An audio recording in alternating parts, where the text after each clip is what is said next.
So hello friends, welcome back in my YouTube channel. तो मैं आज आप सबके सामने एक MGT 14 फाइल करूंगी क्योंकि मुझे कंपनी के AOA में कुछ क्लॉज हैं वो ऐड करने हैं। तो उसके लिए आप एज़ यूजुअल कंपनी ई फाइलिंग में जाएंगे, कंप्लायंस सर्विसेज में जाके आपको वहाँ पे MGT 14 मिलेगा। तो MGT 14 आप जैसे ही ओपन करेंगे तो आपको कुछ ऐसा इंटरफेस देखने को मिलता है। दूसरा फ्रेंड देखिए, यहाँ पे आपको सर्टेन पॉइंट्स दे रखे हैं कि change of address of the registered office, alteration of MOA, alteration of MOA for change of name, alteration in object clause, entrenchment of the articles, alteration in the article, alteration in the memorandum for the change of the name. ये सब clause आपको इसलिए दे रखे हैं कि अगर आप इस क्लॉज के अंडर जो है क्या MGT 14 फाइल करते हैं तो आपको MGT 14 के साथ MOA एंड AOA अटैच नहीं करना है। आपको MGT 14 सबमिट करने के बाद एक अलग से लिंक प्रोवाइड होगी। आप उस लिंक में जाकर के अपना MOA एंड AOA अटैच करेंगे और उनके फॉर्मेट में इंफॉर्मेशन फिल करेंगे। सो देखिए, अब आगे क्या करते हैं। आगे हम यहाँ पे कंपनी का सिन नंबर डालते हैं, उसको प्रेफर करते हैं, ऑटोमेटिकली कंपनी का नेम ले लेंगे। ठीक है, नीचे पे आएंगे, स्क्रॉल करेंगे तो देखिए type and detail of the resolution. आप क्या रजिस्ट्रेशन ऑफ द रेजोल्यूशन है, एग्रीमेंट है या पोस्टल वैलेट रेजोल्यूशन है। सो मेरा सिंपली रेजोल्यूशन है ना। तो रेजोल्यूशन को मैं रजिस्ट्रेशन करने के लिए ये फॉर्म फाइल कर रही हूँ, उसमें ऑल्ट्रेशन का क्लॉज है। तो इसमें date of dispatch of the notice है, तो उसकी डेट डाल देते हैं कि आपने किस डेट को नोटिस सेंड किया है शेयर होल्डर रेजोल्यूशन पास करने के लिए। ठीक है, तो ये देखिए नोटिस का डेट सेलेक्ट कर लेते हैं। इसके बाद आपको रेजोल्यूशन आपने किस डेट को पास किया है आप उसको भी डेट डालना पड़ेगा, तो हम वो भी डेट सेलेक्ट कर लेते हैं। ठीक है, इसमें नंबर ऑफ़ रेजोल्यूशन कितना है, सो आप ये वो ऑप्शन भी सेलेक्ट कर लीजिए। 1 है, 2 है, 3 है, जो भी है जितने भी है वो कर लेते हैं।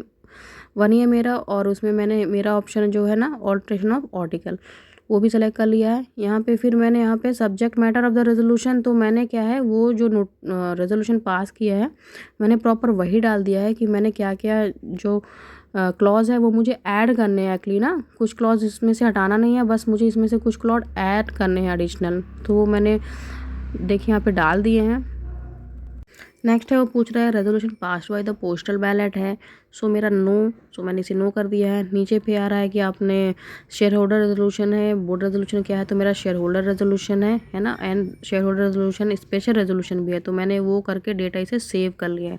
अब हम इसे नेक्स्ट कर लेते हैं। देखिए नेक्स्ट करने के बाद आप यहाँ पे जो है यहाँ पे आप जो है copy of the resolution allow with explanatory statement जरूर लगाइएगा।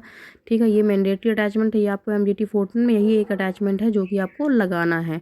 ठीक है, इसमें आपको MOA एंड AOA लगाने की कोई भी ज़रूरत नहीं है कि आप वहाँ पे PDF अटैच कर दीजिए। इट्स नो, बिल्कुल नहीं लगाने की कोई भी ज़रूरत नहीं, कंसिडर भी नहीं होगी। नीचे यहाँ पे आप जो है रेजोल्यूशन नंबर डालिएगा कंपनी का, है ना, और यहाँ पे डेट डाल दीजिए कब आपने यहाँ पे रेजोल्यूशन पास कर रखा है। ये देखिए यहाँ पे आपको जिस भी डायरेक्टर का DSC लगाना है उसका अपर डीन और डेजिग्नेशन सेलेक्ट कर लीजिएगा। नीचे आपको जिस भी प्रोफेशनल के DSC लगवाने हैं या खुद ही लगाने हैं तो आप अपना वो सेलेक्ट कर लीजिएगा, मेंबरशिप नंबर वगैरह डाल दीजिए। उसके बाद यहाँ पे जो डेटा है वो अपना सेव कर लेते हैं। सेव करने के बाद यहाँ पे क्या है ना कि आप इसे आगे जब सबमिट करेंगे तो चलिए देखते हैं क्या होता है। सबमिट कर लेते हैं, एक बार अच्छे से देख लेते हैं सबमिट करने से पहले कि कोई ऐसी इन्फॉर्मेशन तो नहीं है जो कि गलती से डेट वगैरह कुछ ऊपर नीचे हो गई हो, है ना। एक बार अच्छे से थॉरली देख लेते हैं।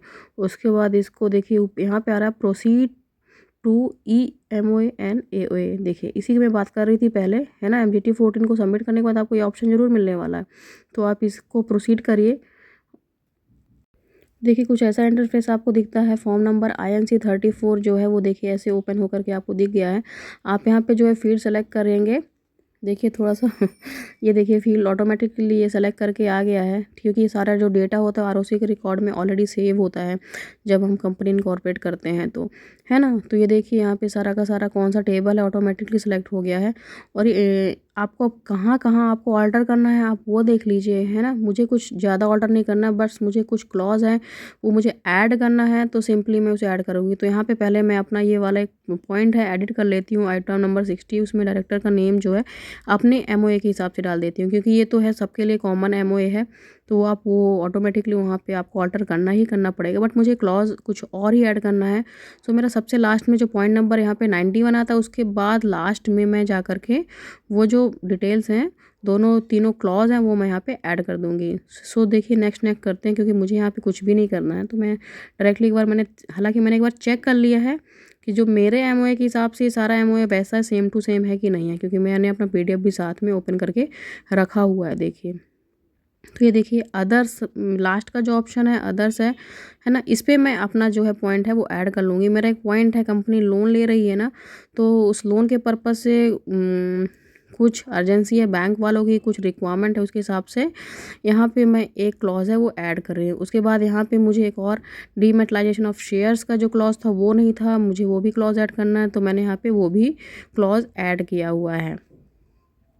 उसके बाद मैं फॉर्म को जो है यहाँ पे देखिए सबमिट कर लेती हूँ। सबमिट करने से पहले एक बार और जो है ना वो अच्छी तरह से देख लेती हूँ।